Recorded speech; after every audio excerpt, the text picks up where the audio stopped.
Ahora, vienen los problemas de relevancia.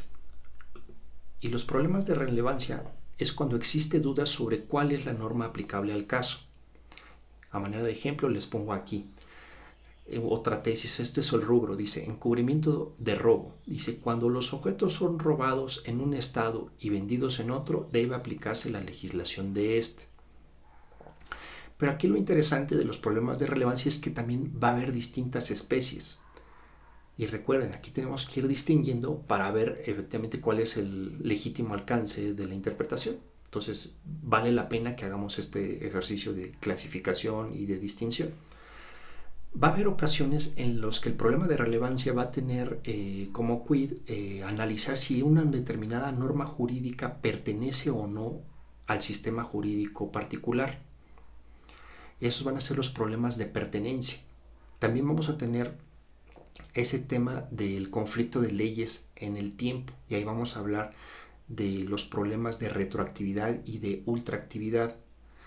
Y también tenemos los temas de regularidad normativa, y esto ya lo habíamos adelantado en el video anterior. Los problemas de regularidad normativa prácticamente son los análisis de constitucionalidad, de convencionalidad que se hacen de las distintas normas jurídicas que existen en un ordenamiento. Y ahí puede haber también irregularidades que atienden al tema formal, es decir, a las cuestiones de competencia y a las secuencias de actos o procesos establecidos por el derecho para la creación de derecho, su modificación o incluso su derogación. Y también tenemos el tema de la regularidad material, es decir, cuando se contrastan si una ley, por ejemplo, se ajusta a la Constitución o no, o si un reglamento se ajusta a un tratado internacional. Ya recuerden esa lectura de Hans Kelsen, esa relación de correspondencia que existen entre los distintos niveles de un sistema jurídico.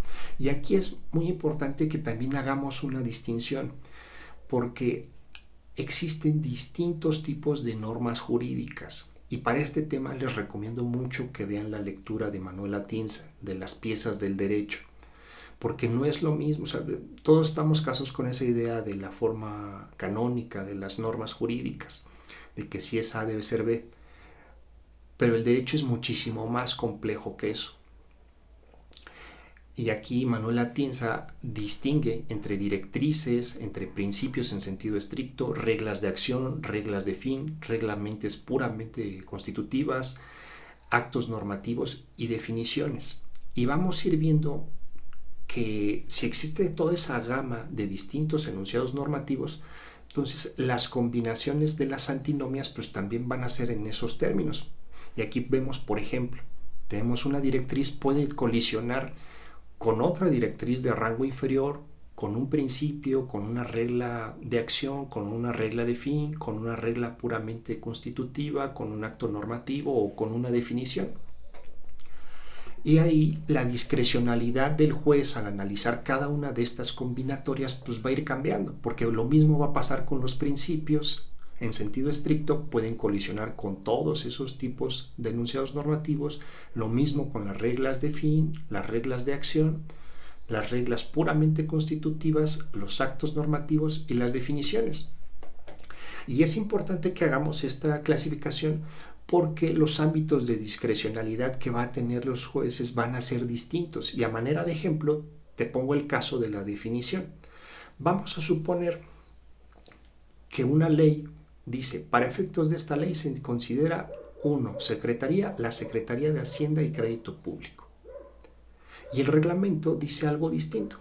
Dice que por secretaría se va a entender la Secretaría de Economía. Pues bueno, ahí es muy fácil detectar la antinomia, detectar en este caso la ilegalidad del reglamento. ¿Por qué?